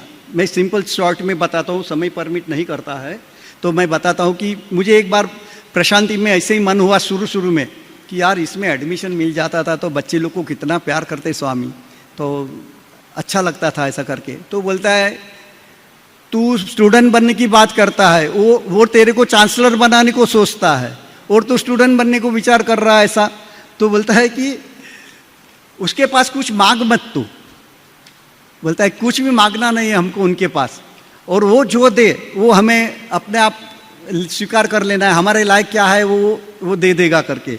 तो उसके लिए अच्छा स्लोगन था कि मैं मेरे हाथ के फैलाऊँ तो तेरी खुदाई दूर नहीं, और मैं मांगू और तू दे वो बात हमें मंजूर नहीं। वो बोलता है कि ये सिद्धांत है ना, दिमाग में बिठा के रखना, कभी कोई चीज़ मांगना नहीं उसके पास, क्योंकि हम लोग मांगेंगे चम्मच के जितना और वो ट्रक भर के देना चाहता होगा तो तोरे को लॉस जाएगा करके। और फिर सबसे बड़ी बात ये होती थी कि हम लोग युवा थे और कभी हिम्मत हार जाते थे, कभी गपचुप बैठे रोते थे ऐसा।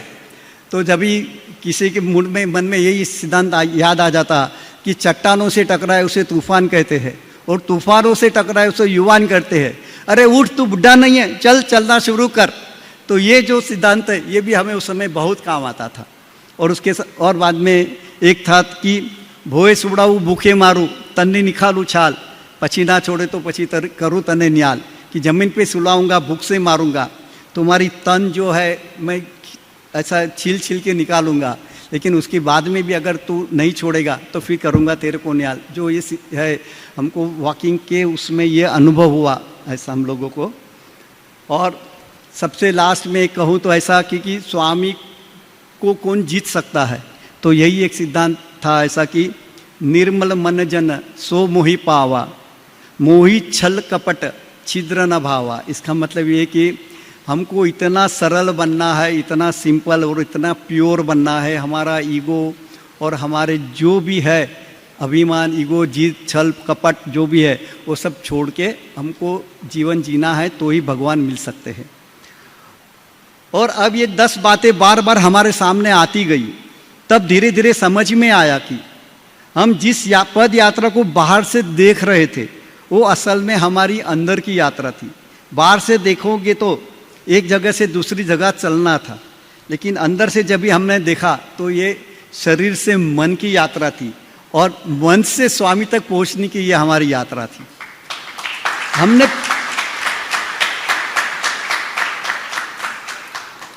हमें पूरी यात्रा नहीं करनी थी, सिर्फ हमको एक अगला कदम चलना था, बाकी पूरी यात्रा वही करवा लेते थे। और तब हमें एक बड़ी चीज़ समझ में आई कि शरीर की एक सीमा होती है, लेकिन एक समय जब भी शरीर साथ छोड़ देता है तो अब क्या करेंगे करके तभी मन जीत जाता है। और उसके बाद में हम अपनी इच्छाओं के हिसाब से अगर नहीं चलते हैं तो हमें हमारे संकल्प के हिसाब से आगे चलना पड़ता है। और उसे आगे भी जब संकल्प भी स्वामी को समर्पित हो जाए तो फिर सवाल नहीं रहता कि मैं कितना चलूँ। उसके बाद में सिर्फ इतना ही होता है कि स्वामी आप जहाँ ले जाओगे, जहाँ तक ले जाओगे वहाँ तक मैं चलूँगा। इसके लिए आज पीछे मुड़कर अगर देखता हूँ तो लगता है कि पद यात्रा हमने सिर्फ किलोमीटर की पूरी नहीं की, लेकिन हमने हमारे अंदर के कुछ किलोमीटर भी पूरे किए। थोड़ा सा आलस छोड़ा, थोड़ा सा अहंकार छोड़ा, थोड़ी सी सुविधाएं छोड़ी, थोड़ी सी अपेक्षाएं छोड़ी हमने, और सबसे जरूरी सबसे बड़ी बात ये हुई कि हमने हमारा ईगो जो है मैं छोड़ा, क्योंकि शुरुआत का भाव था कि मैं स्वामी के पास जा रहा हूँ, लेकिन अंत में चलते चलते हमारा भाव ये होगा कि स्वामी आप मुझे अपनी तरफ बुला रहे हैं। तो हमारी पद यात्रा की ये जो है शिक्षा जो हमें मिलती थी, उसमें पद यात्रा में स्वामी ने कभी कभी मेरे मन में सवाल आता था कि स्वामी आपका जन्म क्यों हुआ है, इस अवतार का उद्देश्य क्या है, और हमें मनुष्य के लिए आपका संदेश क्या है। तो जब भी सत्य, धर्म, शांति, प्रेम और अहिंसा, ये 5 चीज़ स्वामी जो बताते थे, लेकिन ये 5 भी स्वामी ने हमको किताब से नहीं बताई। हमारा ये 1160 किलोमीटर का जो हमारी यात्रा थी, उतने बड़े क्लासरूम में स्वामी ने हमको ये शिक्षा सिखाई ऐसा। और 25 साल तक ये हमारी जो यात्रा चलती रही, और कितने ग्रुप मेंबर के जो मैं बताया कि स्वामी ने, अभी तो मैं एक किशोर खड़ा हूँ, 40 किशोर और बैठे हैं ऐसा। आपको सबके अनुभव सुनेंगे तो इतने सुंदर अनुभव है। और पहली, दूसरी, तीसरी जनरेशन तक स्वामी ने उन लोग को जो संभाला है। आज हमारे आगे के फैमिली में कोई भी स्वामी के डिवोटी नहीं थे, हम बने, हमारे बाद में बच्चे बने, और तीसरी जनरेशन के बच्चे लोग हैं जो आज बाल विकास के जो स्टूडेंट है उसमें वो लोग काम करते हैं ऐसा। और मेरी पर्सनल अगर बात कहूँ आपको, 2-5 मिनट शॉर्ट में, एकदम टाइम नहीं परमिट करता है। 1984 से जब भी फर्स्ट इंटरव्यू मिला तो फर्स्ट विजिट में ही इतने स्वामी नज़दीक ले लिए थे मुझे, और उसके बाद में ग्रुप के साथ में हम गए तो जब भी अकेले में मिलते थे, जब भी मेरे को बोलते थे शादी कभी करता है, तो मैं बोलता था अभी हाथ जोड़ के स्वामी शांति रखो ना ऐसा। तो बोलता नहीं नहीं बोलो तुम, यहाँ अर्जेंटीना की बहुत लड़की लोग है, किसी एक से तुमको शादी करके देता हूँ, और तुम बोले तो अभी मैं एक लड़की मैट्रेस करता हूँ, तुम्हारी शादी करके देता हूँ। मैं बोला एक इंटरव्यू में ऐसा हो गया कि मैं और दोनों प्रभाकर थे, और जब ये स्क्रू थोड़ा टाइट हो गया था कि अभी तो डिसीजन लेना ही करके, तो उस समय पे मुझे दर्शन में टोकन भी नहीं नज़दीक चाहिए थे, ना इंटरव्यू भी नहीं चाहिए था, कुछ नहीं, स्वामी बस आप दूर रहो ऐसा करके, ऐसी प्रार्थना थी। लेकिन स्वामी ने अंदर बुलाया, अंदर बुलाने के बाद में हम तीनों बैठे थे, मैं बीच में बैठा था और मैं नीचे मुंडी करके बैठा था क्योंकि टॉपिक यही निकलने वाला है। तो दोनों से स्वामी ने एक के कन्नड़ में बात की, एक से तेलुगु में बात की, और उसके बाद में कुछ इशारा कर रही है, दोनों हंस रहे, स्वामी भी हंस रहे, लेकिन क्या मुझे पता नहीं चला क्योंकि मेरा सर नीचे था। तो स्वामी बोलते हैं शादी कभी करता है, तो मैं देखा ही नहीं, सुना ही नहीं, ऐसे ही मैं अपना सेवा करते रहा। दूसरी बार स्वामी ने पूछा कभी करता है शादी, तो भी मैं अपनी क्रिया करते रहा। बाद में सर मेरा बाल पकड़े और सर मेरा ऊपर किया, मैं तेरे से बात करता हूँ, तू शादी कभी करता है। मैं बोला स्वामी हमारे पास बहुत टॉपिक है आपसे बात करने को, ये टॉपिक के बारे में बाद में बात करेंगे। तो उसके बाद में स्वामी बोले नहीं नहीं मुझे अभी बात करनी है। उसके बाद में जब भी ग्रुप और बाकी के ग्रुप मेंबर के साथ में इंटरव्यू मिला, तो उस समय स्वामी के देखो, उस समय ऐसा होता था कि स्वामी को अगर तुमको पटाना है या कुछ भी करना है, उसके पास बहुत कला होती थी, इतनी कला होती थी आपको सुधारने की। इसके लिए हम लोग दर्शन में बैठे थे, सब लोग माला लेके बैठते थे, स्वामी इधर से 3 जन को माला ब्लेस करके जाते हैं, मेरे पास आते समय थोड़ा पीछे जाते हैं और बाकी सबकी माला ब्लेस करके जाते हैं। ये तो उनको अनुभव बराबर पता होगा कि स्वामी की आदत कैसी थी करके। दूसरी बार देखा मैंने लवंग लेके बैठा हूँ और स्वामी आए, माला ब्लेस करके सब आते हैं, मेरा टर्न आया, टच नहीं करेगा। ओ ये तो अभी लगा कि ये गाड़ी कुछ पटरी से उतर गई है। तो उसके बाद में जब हम ये कम से कम 5-6 इंटरव्यू तक ऐसे चलते रहा उनका, और बाद में हम लोग ग्रुप में इंटरव्यू दिए हमको। तो इंटरव्यू के बाद में स्वामी बोलते हैं कि कुछ सवाल पूछे स्वामी ने, तो मैं बोला स्वामी मैं जवाब देता हूँ करके, तुम चुप बैठो, स्वामी तुमसे बात नहीं करता है। और बाद में बोलते हैं तुम गुरु की आज्ञा का पालन नहीं करते हो। ये जो सेंटेंस है, वो सेंटेंस ने मुझे हिला दिया कि ये स्वामी ने अभी तक ये सेंटेंस कभी नहीं बोला स्वामी ने। तो इसमें कुछ तो भी संकेत है स्वामी का। फिर अंदर के रूम में लेके गए, अंदर के रूम में लेके जाने के बाद में बोलता है हाँ क्या सोचा तुमने। तो मैंने सिर्फ उतना ही बताया, गुरु जो चाहे वो। बोलता है तैयार हो। मैं बोला मुझे नहीं पता, गुरु की आ गया। तुरंत एकदम खुश हुए, तुरंत बाहर आ गए। बाहर रूम में आके बच्चे लोग को बोलते हैं अरे आज मैं तुमको एक गुड न्यूज़ देता हूँ। तो तुरंत चेयर पे बैठ गए और बताए मैं गुड न्यूज़ देता हूँ। बोलते हैं आज मैं इसका एंगेजमेंट करता हूँ। जैसे बोले स्वामी ने एक रिंग मटेरियल्स की और 3 डायमंड की जो रिंग है वो मटेरियल्स की स्वामी ने, और बोली देखो आज इसका एंगेजमेंट रिंग है। तो बोलते हाथ लाओ, मैंने हाथ रखा ऐसे ही, तो स्वामी ने पहना ही, जैसे पहना ही ऐसा इन लोग ने ताली बजाया। ताली बजाया तो स्वामी बोलते देखो तुम्हारा एंगेजमेंट का स्वागत भी हो गया। उतने में यशवंत बोलता है स्वामी वीडियोग्राफी मैं करता हूँ, मैं शूटिंग करूंगा। अरे फोटोग्राफर भी रेडी हो गया है तुम्हारा। योगेश बोलता है मैं फोटो निकालूंगा। स्वामी बोलता है तुम्हारा सब तैयार हो गया, एकदम रेडी हो गया, लेकिन अभी लड़की नहीं है और एंगेजमेंट हो गया सब। तो अंदर लेके गए और बोलते तुम्हारा फ्रेंड की सिस्टर से मैं शादी करके देता हूँ। स्वामी उतना बोले, और बाद में बाहर जब भी आए विभूति देने के टाइम पे मुझे पूछते हैं कि वो गर्ल का नाम क्या है। तो मैंने बोला स्वामी उषा। अच्छा उषा, तुम उषा की पार्टी में रहना, ऐसा करके स्वामी बोले। और इस प्रकार से स्वामी ने एंगेजमेंट किया। फिर बोला बॉम्बे जाओ, दोनों फैमिली कर एक छोटा सा फंक्शन अरेंज करो और पेरेंट्स को लेके आओ, मैं शादी करके देता हूँ। और उसके बाद में उधर गए प्रशांति में हम लोग, और 15 दिसंबर 1994 स्वामी ने डेट दी। 11 दिसंबर को आप लोग आ जाना, 25 तुम्हारी तरफ से, 25 उनकी तरफ से, और स्वामी ने उसमें शादी करके दी। ये मेरा शादी का अनुभव जो रहा, और आज इनकी कृपा से जो अभी आज भी मेमोरी मेरे पास भगवान की दया से पड़ी है। और उसके बाद में जब भी वाइफ समय परमिट नहीं करता है, ओके फाइन, तो अभी उसके बाद में कि जो पर्सनल अनुभव है वो कभी अवसर मिला तो मौका दूंगा। और उतना ही शॉर्ट में कहूँ कि बेटी को जब भी वाइफ प्रेग्नेंट थी, जब भी स्वामी ने इंटरव्यू में पूछा है वाइफ को कितना मंथ हुआ, तो मैंने बोला स्वामी पता नहीं कितना हुआ करके। बोलता है 3.5 मंथ हुआ है। ये बुद्धू हस्बैंड को देखो, उसको पता नहीं है, ऐसा कि उसको पता नहीं है कि इस 3.5 महीना वाइफ को हुआ है करके। और उसके बाद में स्वामी ने जब भी बेटी का जन्म हुआ तो मैं फ़ोटो लेके गया था, तो स्वामी को बताया कि स्वामी इसका नाम चाहिए। तो स्वामी ने फिर उसको साई सुप्रिया नाम दिया। और नाम देने के टाइम पे स्वामी बोले कि उसको यहाँ लेके आना, मुझे देखना है। तो फिर हम उसको लेके गए थे। उस समय पर वाइफ के मन में ऐसा था कि हेयर कट करना है, तो इंटरव्यू में सीजर और चावल लेके गए थे। स्वामी ने चावल से ब्लेस करके हेयर कट करके दिए, बोला गणेश मंदिर के सामने मुंडन कर लेना करके। और ऐसे ही कुछ साल के बाद में स्वामी ने, और उस समय पे उस इंटरव्यू में स्वामी ने जब भी हेयर कट किया, उस इंटरव्यू में स्वामी ने एक डायमंड की रिंग मटेरियल्स करके उषा को गिफ्ट दी स्वामी ने।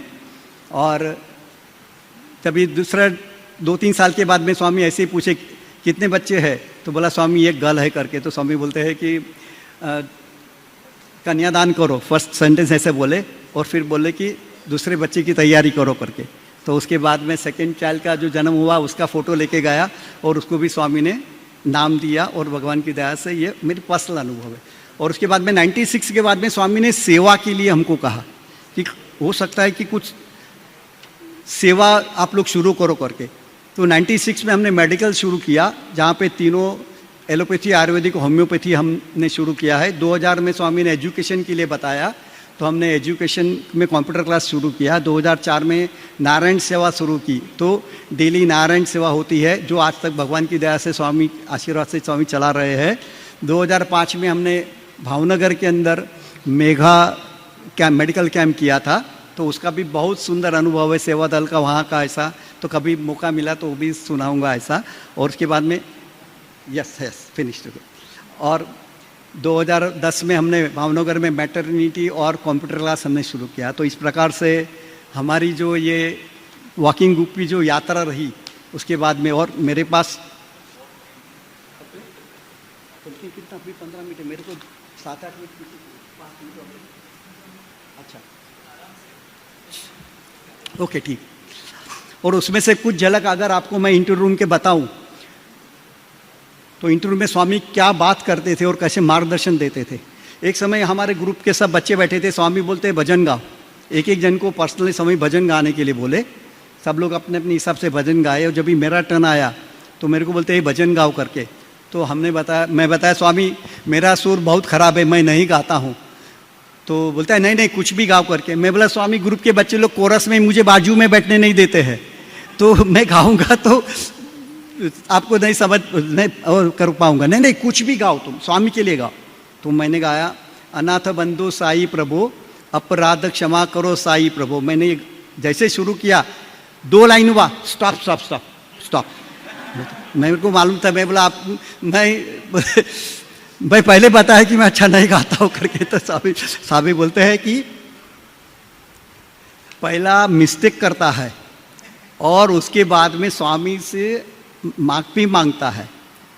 तुम मिस्टेक ही क्यों करता है? तुम मिस्टेक ही बंद कर दो तो ये भजन गाने की जरूरत नहीं पड़ेगी, और वो भजन तुम गाएगा और दुनिया पूरा माफी मांगेगी तुम्हारे लिए।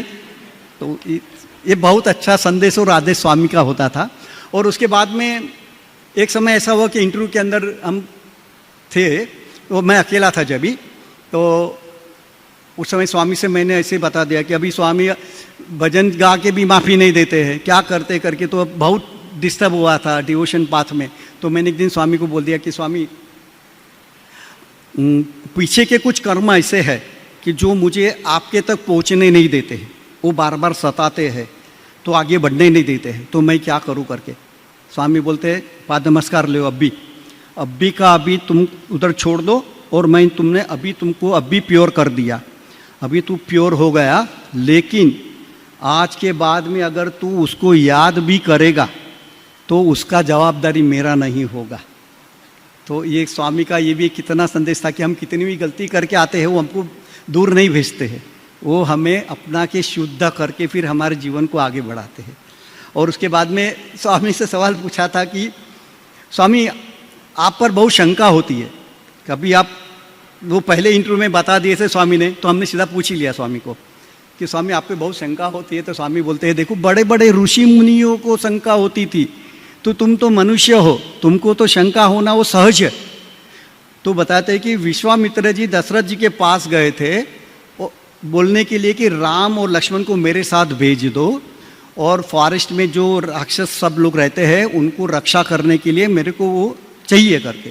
तो दशरथ जी बोलते हैं कि अरे छोटे बच्चे हैं, वो कहाँ से उन लोग रक्षा कर पाएंगे करके। तो विश्वामित्र जी बोलते हैं, तुम्हारे लिए बच्चे हैं, लेकिन वो जगत के पिता है और वो तुम्हारे घर पे आया है, उसके पे इतना मोह वो सब मत रखो, तुम भेजो उसको।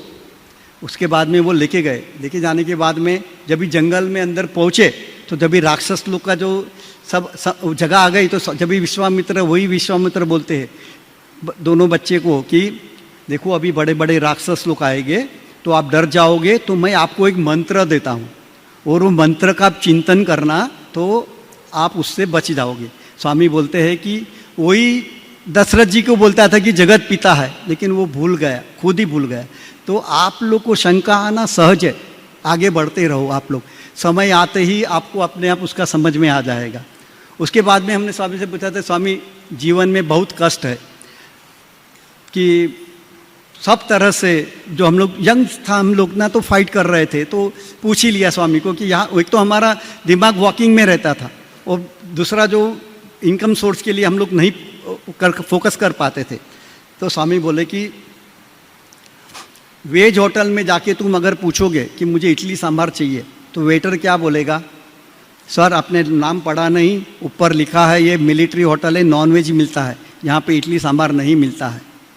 तो ये संसार सागर जो है, उसके बोर्ड पे ऊपर लिखा है कि कष्ट सागर, ये जो है वो कष्ट सागर है, संसार सागर कष्ट सागर। तुमने बोर्ड नहीं पढ़ा तो मैं क्या कर सकता है, और फिर तुम यहाँ आके सुख शांति ढूंढता है, तो कैसे मिलने वाला है तुम लोगों को। और उसके बाद में बोलते देखो एग्ज़ाम तो आपको देनी ही पड़ेगी।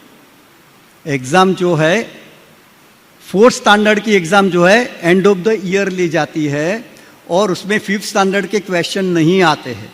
साल भर जो तुमको पढ़ाया जाता है उसी नहीं क्वेश्चन आते हैं। तो तुम लोग को जो भी तुमको पीछे जो तुमने जो सत्संग और जो भी तुमने देखा है, उसको क्वेश्चन उसमें से ढूंढो, और तुम्हारा एक कस्ट टाइम पे वो जवाब मिल जाएगा। नेक्स्ट स्टैंडर्ड में जाना है तो तुम एग्ज़ाम देना, नहीं देना है तो कुछ नहीं, तुम्हारे ऊपर छोड़ता हूँ करके स्वामी बोले।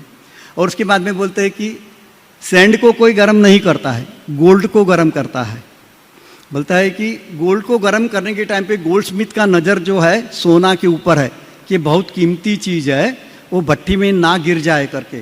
तो इसके लिए वो ध्यान से उस पर ध्यान रखता है और उसको निकालने के बाद में हैमरिंग करता है, और हैमरिंग करने के बाद में उसका ऑर्नामेंट बनाता है, और ऑर्नामेंट बनाने के बाद में जब भी पहनता है तो दुनिया वाह वाह करती है। तो बोलता है मैं तुमको ऐसा ऑर्नामेंट बनाऊंगा कि दुनिया जो है तुम्हारी वाह वाह करेगी।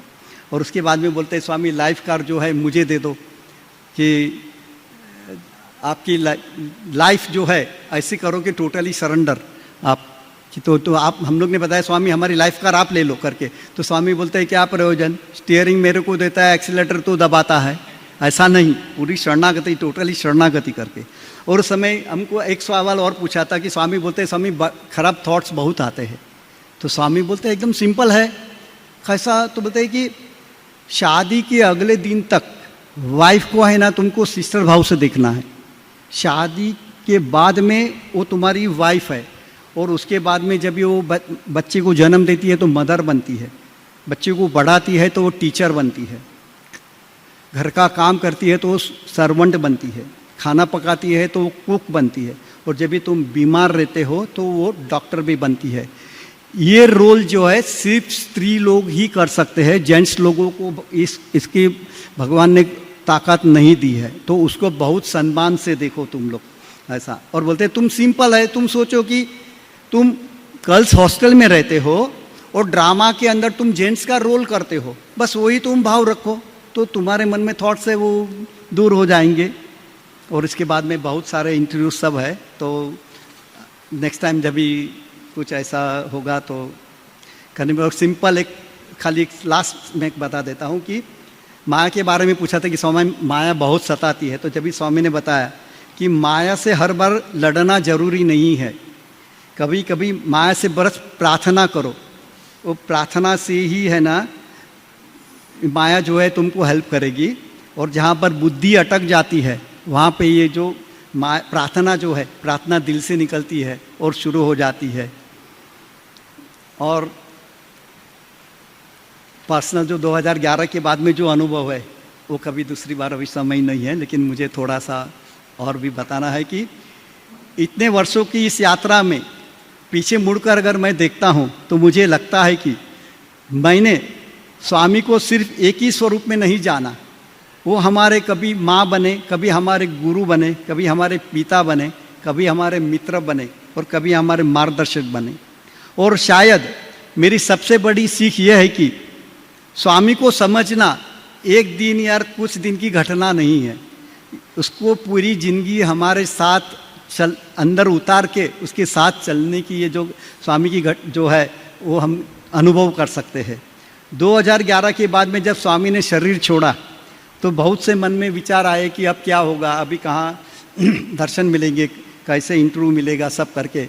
लेकिन उसके बाद में स्वामी ने का जो शरीर सामने नहीं था, जब भी मन ने यही जवाब दिया कि स्वामी का शरीर सामने नहीं था, कि स्वामी की बताई हुई जो शिक्षा जो है वो हमारे हाथ में है, तो हमको स्वामी की जो शिक्षा है उसको हाथ में लेके हमको स्वामी को साथ लेके चलना है।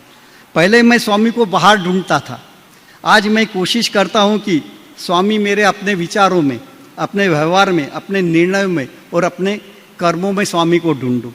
पहले मैं सोचता था कि स्वामी मेरे साथ है या नहीं, आज मैं सोचता हूँ कि क्या मैं स्वामी के साथ में हूँ।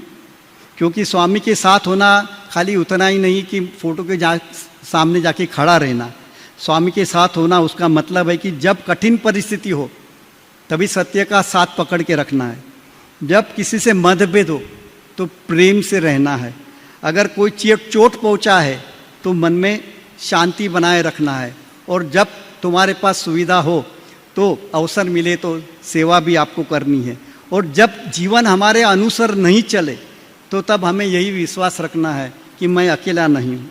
मेरी यात्रा में मुझे यही समझ में आया कि विश्वास का मतलब ये नहीं है कि हमारे मन में कभी डाउट नहीं आएंगे, हमारे मन में डाउट आएंगे, सवाल भी आएंगे, कभी कभी मन टूटेगा भी, कभी कभी हम छूट भी जाएंगे स्वामी के उसमें से, लेकिन बस विश्वास यही रखना है कि हमको ये पाथ जो है स्वामी का 5 जो स्वामी ने बताए वो पाथ है उसके पर अगर हम चलते रहते हैं तो बस हमको ये इसको पकड़ के चलते रहना है। जब भी हम पैदल यात्रा में शरीर थक जाता था, जब भी लगता था कि रास्ता बहुत लंबा है, लेकिन फिर आगे हमने यही आध्यात्मिक जीवन में भी ऐसे ही एक होता है कि हर सवाल का जवाब तुरंत नहीं मिलेगा, लेकिन अगर हम चलते रहे तो एक ना एक दिन हमें उसका जवाब स्वामी अपने हिसाब से दिखा देंगे और दे देंगे। तो बस यही हमारा जो है। और नए जो भी डिवोटी है उन लोग आते हैं तो उनको ऐसा लगता है कि स्वामी हमें दिखाई नहीं देते हैं, स्वामी मेरे साथ में है कि मुझे महसूस नहीं होता है, मेरा जीवन मेरी इच्छा से नहीं चल रहा है। तो मैं उनको यही कहता हूँ कि विश्वास रखो। विश्वास एक ऐसी चीज़ है कि दूसरे किसी ने बताया उसके ऊपर सोच समझ के विश्वास मत रखो। ऐसा आपको स्वामी को अपने जीवन में उतार कर जगा दीजिए दिल में, और उसके बाद में जीवन जीजिए। तो आप इस प्रकार से स्वामी का अनुभव जो है आप कर सकते हैं। स्वामी के 5 मूल्य जो है उसको साथ में लेकर जिए और उनका संदेश जीवन में उतार कर दिखिए, सेवा करके देखिए, प्रेम करके देखिए, सत्य बोलकर दिखिए, और अपने जीवन में जो परिवर्तन आए वही समझो स्वामी का उत्तर है करके। बस स्वामी को हमारी पूजा से ज़्यादा हमारे जीवन में उसका संदेश दिखाई देना चाहिए, हमारे घर में प्रेम दिखाई देना चाहिए, हमारे व्यवहार में सत्य दिखाई दे, हमारे काम में ईमानदारी दिखाई दे, हमारे समाज में सेवा दिखाई दे। बस तभी हम कह सकते हैं कि स्वामी चले नहीं गए, उन्हें अपने जीवन में उतार कर ऐसा महसूस करें कि स्वामी के दर्शन बंद नहीं हुए हैं। वो दर्शन का अर्थ खाली बदल गया है कि हर परिस्थिति में मैं स्वामी को विश्वास रख के अपने अंदर देखूं, हर एक संदेश जो देना चाहते हैं उसमें हम देखूं, और उस समय पे मुझे स्वामी ने क्या सिखाया था वो याद करके मैं उस परिस्थिति का सामना करूं। आज मैं अपनी इस यात्रा को एक वाक्य में अगर समेटना चाहूँ तो यही कहूँ कि मैंने स्वामी को ढूंढने के लिए यात्रा शुरू की थी, लेकिन अंत में समझ में आया कि पूरी यात्रा में स्वामी मुझे ही ढूंढते रहे। और आज भी मैं यही समझता हूँ कि मेरी यात्रा पूरी नहीं हुई है, अभी तक मैं सीख रहा हूँ, अभी मैं गिरते जाऊँगा, अभी भी सवाल करूँगा, अभी भी गलतियाँ करते रहूँगा, लेकिन एक ही अंदर से विश्वास है कि रास्ता चाहे कितना भी लंबा हो, स्वामी का हाथ मेरे सर के ऊपर है, और जब तक मैं उनके बताए हुए रास्ते पर चलने की कोशिश करूँगा तब मैं कभी अपने आप को अकेला नहीं पाऊँगा। आप सभी से यही प्रार्थना है कि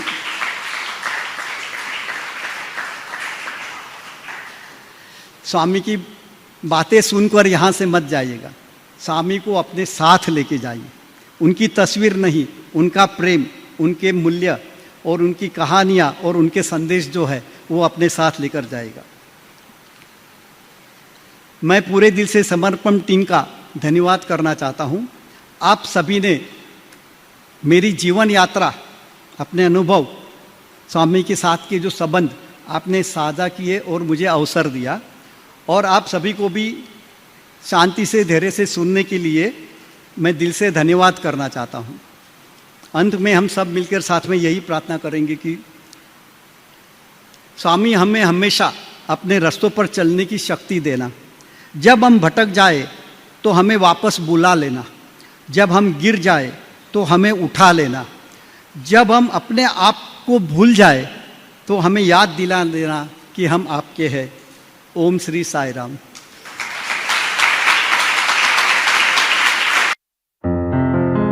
हम सदा तेरे साथ रहेंगे, प्यार की नगरी में सदा, प्यार की नगरी में सदा।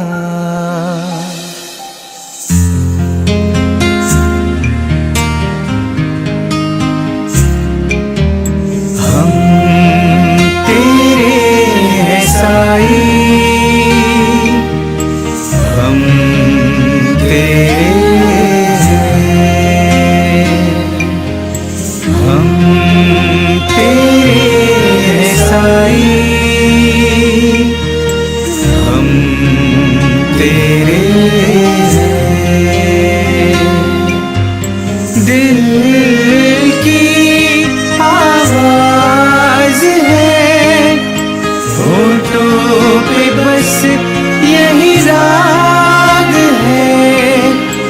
दिल की आवाज है, होठों पे बस यही राग है।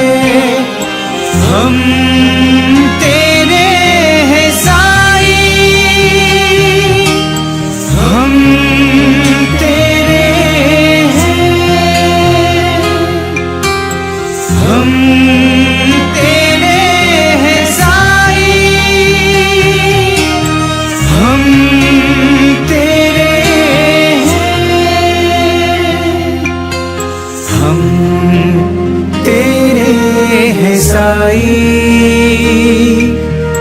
हम तेरे हैं।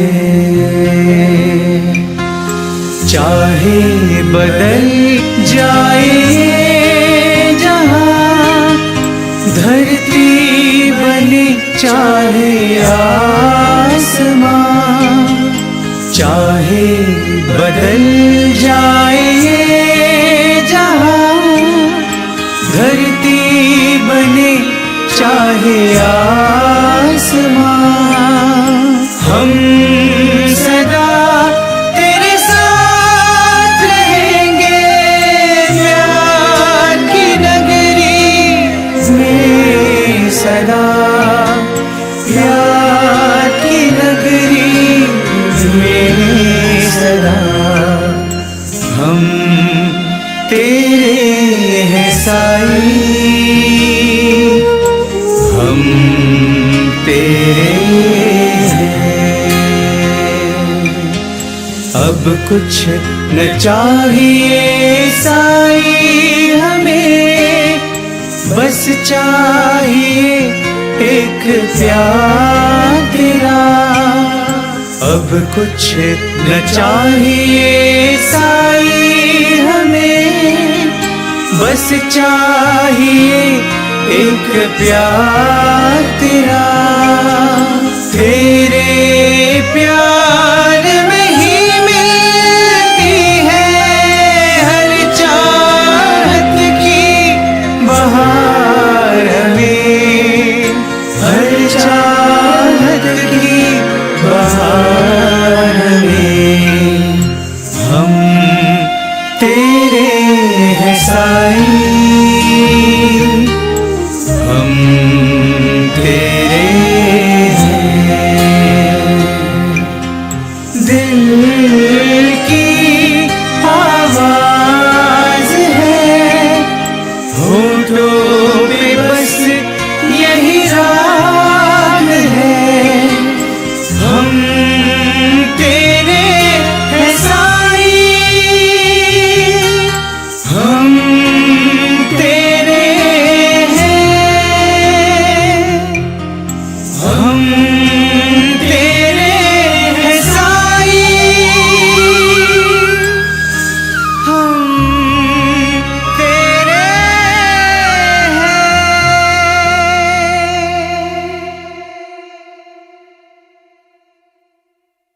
हम सब ने नवविध भक्ति के बारे में बहुत सुना होगा। श्रवणम, कीर्तनम, स्मरणम, पादसेवनम, अर्चनम, वंदनम, दास्यम, सख्यम और आत्मनिवेदनम।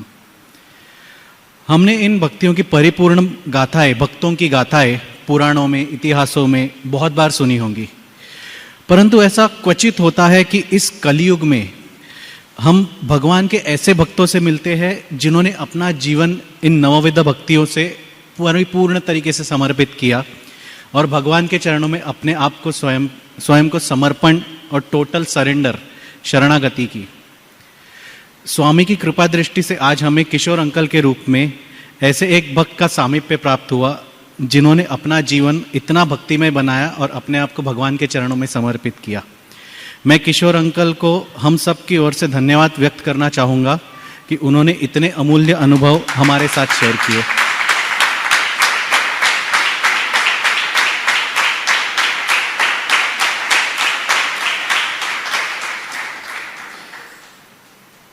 मैं Rajeev Jaitley uncle, Mumbai district president zone 1 से अनुरोध करता हूँ कि वे किशोर अंकल को हमारी ओर से भेंट प्रदान करें।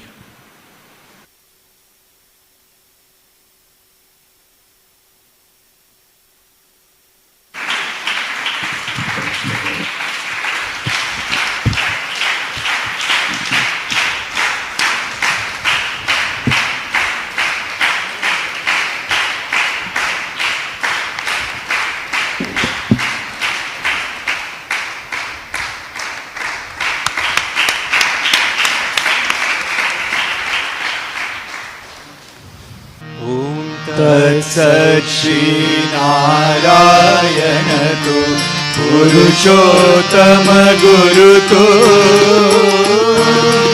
सिद्ध बुद्ध तो स्कंद विनायक सविता पावक तो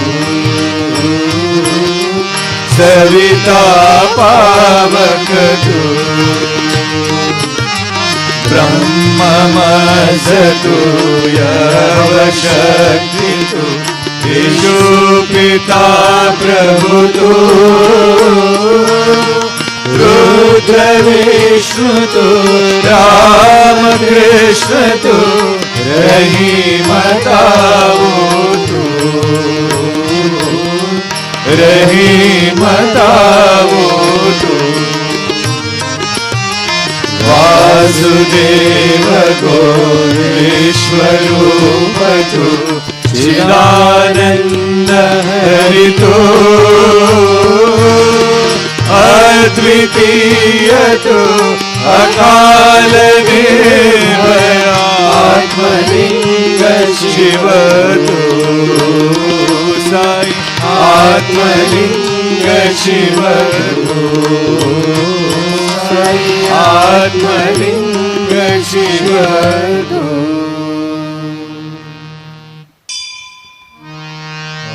असतो मा सद्गमय तमसो मा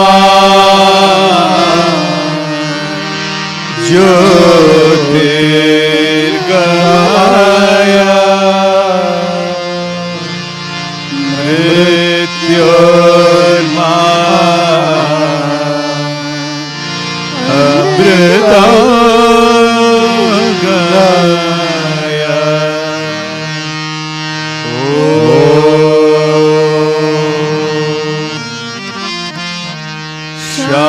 शांति शांति शांति।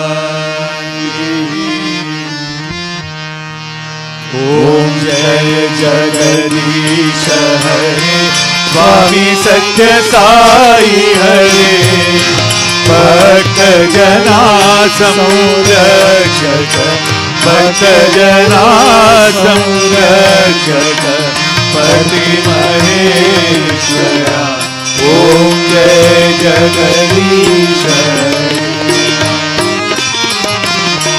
शिवदना श्रीकरा सर्वा प्राणपते स्वामी सर्वा प्राणपते आश्रित कल्पलतिका आश्रित कल्पलतिका आपद्बांधवा। ओम जय जगदीश माता पिता गुरुदेव मरियंतयुनीरे स्वामी मरियंतयुनीरे नाद ब्रह्म जगन्नाथ नाद ब्रह्म जगन्नाथ नागेन्द्र शरण। ओम जय जगदीश ओंकार रूपा ओजस्वी ओ साई महादेवा सत्य साई महादेवा मंगल आरती मंगल आरती मंगल गीता। ओम जय जगदीश नारायण नारायण ओम सत्य नारायण नारायण नारायण ओम नारायण नारायण ओम सत्य नारायण नारायण ओम सत्य नारायण नारायण। ओम जय सद्गुरुदेवा नारायण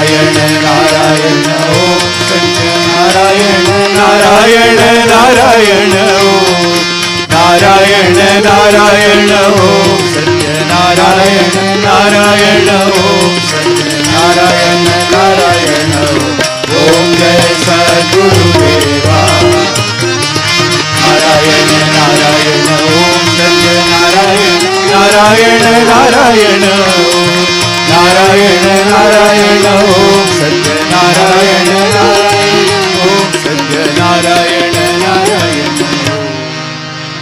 ओम जय सद्गुरुदेवा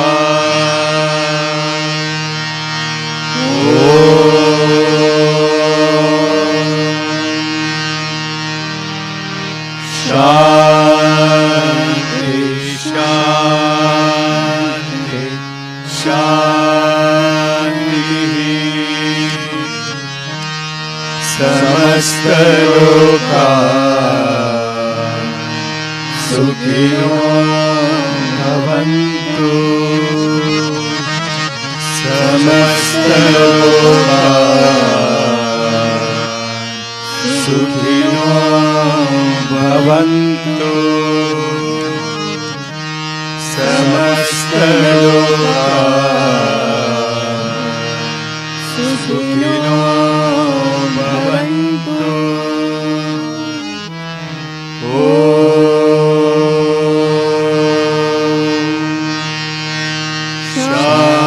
शांति शांति शांति जय बोलो भगवान श्री सत्य साई बाबा जी की जय परमं पवित्रं बाबा विभूतिं परमं विचित्रं लीला विभूतिं परमार्थ इष्टार्थ मोक्ष प्रदातं बाबा विभूतिं